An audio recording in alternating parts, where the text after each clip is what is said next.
আমি তো এইভাবেই ডাটা চচ্চড়ি তৈরি করি। তোমরা কীভাবে তৈরি করা জানিও। আমার ভিডিও ভালো লাগলে লাইক করুন, শেয়ার করুন। অনেক ধন্যবাদ। তোমরা সবাই কেমন আছো? আশা করি ভগবানের কৃপায় ভালোই আছো। আজকে আমি বানাবো যে ডাটা, আলু আর বেগুন দিয়ে চচ্চড়ি করব।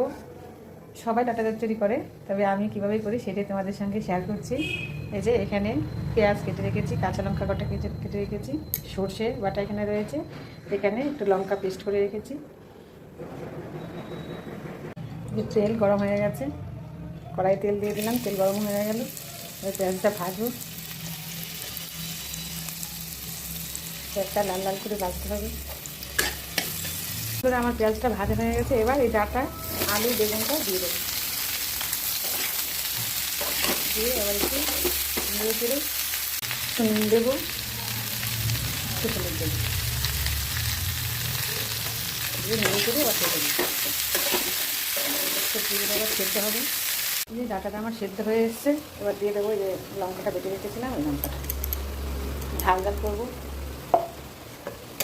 আর একটু সেদ্ধ হবে, সেদ্ধটা দিয়ে দেবো।